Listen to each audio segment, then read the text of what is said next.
Hello, guess who? That's right, ToadinWonderland. I have been gone for a very long time, and I am sorry about that. The past 2 weeks has been really crazy for me. But anyway, we left off with the Challenge Cup. Before I do pick up where we left off, though, you'll notice there's something different on the menu. I now have a DoDo Game Boy, and what this does is, if you happen to own Pokemon Red, Blue, or Yellow, which I do have Yellow, you can typically play your Game Boy games at the Game Boy Tower. That includes Gold, Silver, and Crystal as well. But the DoDo Game Boy lets you play Red, Blue, and Yellow at double speed if you so desire. So that's what the purpose of the DoDo Game Boy is. To unlock it, what I did was, as you'll see here, I now have all 10 Stadium Cups, and that's essentially what you have to do to get the DoDo Game Boy. As soon as you clear all 10 Stadium Cups, you will unlock that feature for the Game Boy Tower. Just thought I'd point that out quick.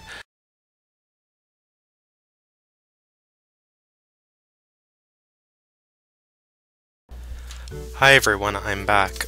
Sorry about that sudden cut, but, well, this is my third attempt actually recording the Master Ball level of the Challenge Cup.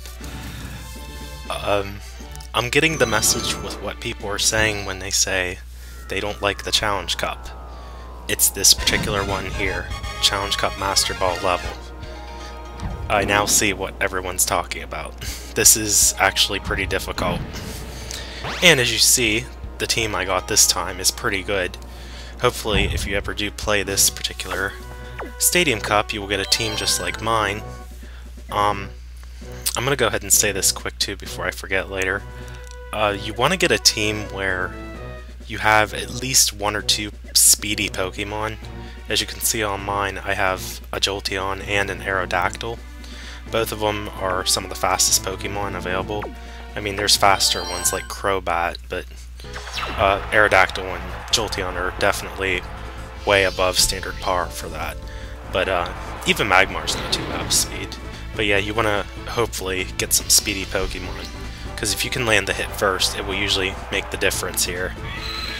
As I said though, this is my third attempt recording this, and I just decided it'd be best to do post-commentary just in case, because I already tried another attempt where I was starting to record, and I actually failed at the third battle. Not just for the first attempt, but for the second, and... wait. Yeah, this is my third attempt, so it's just the first 2 attempts. Sorry, I got mixed up there.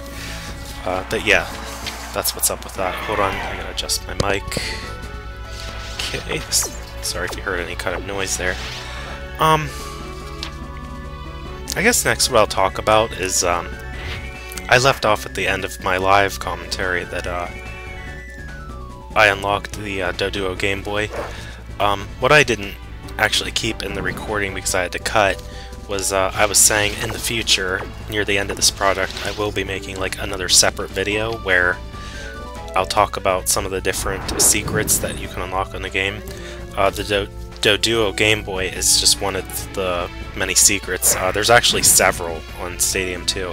Even the first Pokemon Stadium game has some of those hidden secrets behind them as well. But yeah, that's something to look forward to near... It'll probably be like one of the last videos of the project. I'll make like a bonus video that will just kind of talk about some secrets of the game that you can unlock. And I'm sorry I'm not talking about my attack strategy here. Some of these Pokemon know Dig, so that's why I was using the Toxic method, and as you can see it paid off here because, well, Dig would take care of Magmar pretty quickly actually, considering it's a ground move. Anyway, I am back with Pokemon Stadium 2. Luigi's Mansion will be updated pretty quick actually. I am making some progress, and I hope by this weekend I will have another video or 2 of it to upload. I'm still in Area 2 on Luigi's Mansion, like replaying the game. So I don't have too much further to go. It's just a matter of actually getting it done and being able to catch up to where I last left off. It's just a shame my memory card had wiped out the memory of that game. But yeah. Yeah, I had to write myself if you can hear it, I'm actually rattling a piece of paper. I wrote down like a couple, it's just like a sticky note paper, but I wrote down like a bunch of stuff that I wanted to make sure I updated because I know I've been gone for pretty much 2 weeks at this point. So I wanted to make sure I got all this taken care of. Another thing I was going to talk about, I said this before in a previous recording, and I think it's safe to say this is going to be absolutely true.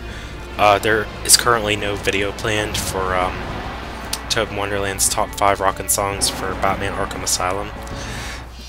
It's really disappointing that I couldn't, because it... Oh, by the way, I won. Again, I'm neglecting the battle, but... I'm mainly talking about the stuff right now, because later on, the later battles are where the problems are going to arise, starting with Battle 3, so...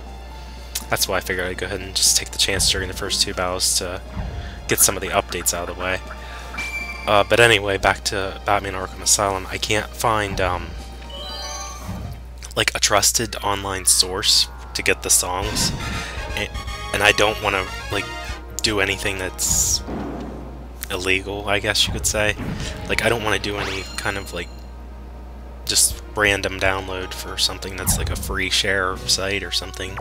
I just can't find like a decent, like a reliable, safe source, basically, like a trusted source.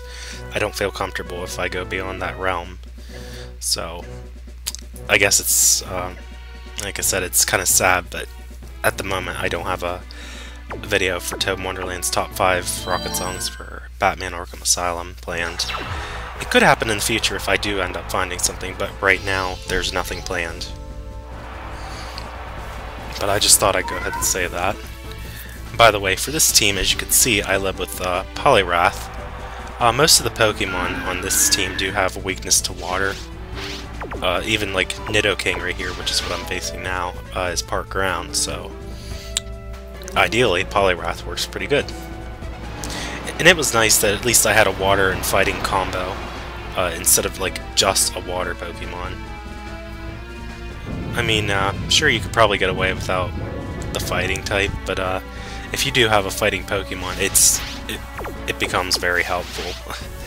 So the team I got here was definitely good. You'll even see this at the end of the recording. The number of tries was like absurdly high, and I did figure out what that means. The number of tries that's measured for the challenge cups, it measures the number of times you basically like started the challenge. Like if you go to the menu where it says Pokeball, Great Ball, Ultra Ball, Master Ball for the challenge cup, as soon as you click the button for the difficulty level, that's considered a try. Even if you turn off the game, or even if you reset it, or if you just quit partway through, or if you lose a battle and you're out of continues, which is what happened to me for the previous 2 recordings. But yeah, you're going to see it's pretty high because what I did was I kind of experimented. I wanted to see like what the different Pokemon were that you could get on some of the difficulty levels. And I actually kind of wasted my time, but this is something I'll go ahead and bring up quick. I actually did find online, on Bulbapedia as a matter of fact, I found an article on the Bulbapedia Pokemon site. It actually had a list of possible Pokemon that you can get during the Challenge Cup for all 4 difficulty levels. It didn't say like if they were categorized in a certain way, like you would get, if you got this one, then that means you could only get one of these ones. But generally it does separate it by getting like one of each type. But Bulbapedia had a comprehensive list basically on what Pokemon you could get for any of the difficulty levels on the Challenge Cup, so I make sure to put a link to the Bulbapedia article in the description of the videos, so you have that to see. And yeah, the Battle 2 was probably the easiest of the whole challenge, actually, for the Master Ball. And I know I picked Scizor and Aerodactyl, which probably weren't the best choices, but in all honesty, Poliwrath was fine. It took care of all 3 of them without a problem. Because many of them, even like Golem, it's both rock and ground, so it has a 4 times weakness to water, so you don't have to worry too much about that. Okay, right here is Battle 3 of the Master Ball. This sailor, and I'm trying to look at my screen. It's kind of oh, Kurt. Okay, Sailor Kurt is his name. He can give you problems if you don't have an electric Pokemon. And the reason I don't say grass is because most of the time that you face him, you can even see by looking at his team. True, several of them are water types, but as you can see, most of them had like a combo. One of them was water poison, which was Tentacruel, and the other two were water and ice, which were Lapras and Cloyster. An electric Pokemon's preferable over a grass type in that kind of situation. Even like a rock, or not a rock, fighting Pokemon would be good because of the ice combination, and I switched here because I did not want to lose Jolteon to Rapidash. So luckily, I kept Jolteon safe and brought out Poliwrath. And because one of them's Rapidash, which is a fire type, that Sailor Kurt has for some strange reason, I guess they did that to make it a bit of a challenge. So that, well, I was anticipating to face a water Pokemon first, so that's why I picked Jolteon first. But I switched because, as I said, I didn't want to lose Jolteon to Rapidash. And Rapidash just used Sunny Day, which would have meant Thunder would have been 50% accurate. So yeah, you gotta watch out for tricks and gimmicks like that. And speaking of which, I'm actually gonna rant a little bit here about something. While I've been gone, I did have a chance to actually read through all the comments on my videos. There was a lot actually for Pokemon Stadium 2, so, well, not like a lot, like lot, but compared to other videos I've had before, Pokemon Stadium 2's definitely gotten the most comments so far of any project I've had. But anyway, I did have a chance to read through a bunch of them. A lot of them were helpful. I'm very thankful that there are people out there who know some of this information as opposed to what I know.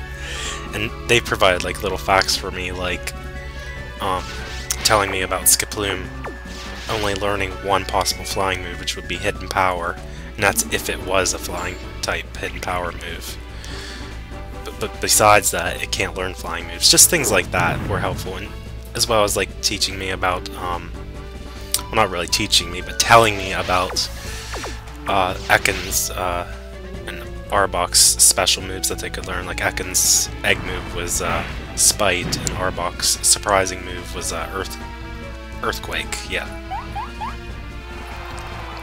But what I'm going to rant about is, this was actually one of the comments in the same video as the Ekans and Arbok thing, but I seen a comment that said something like, I really expected more from a master of Poketrivia or something like that.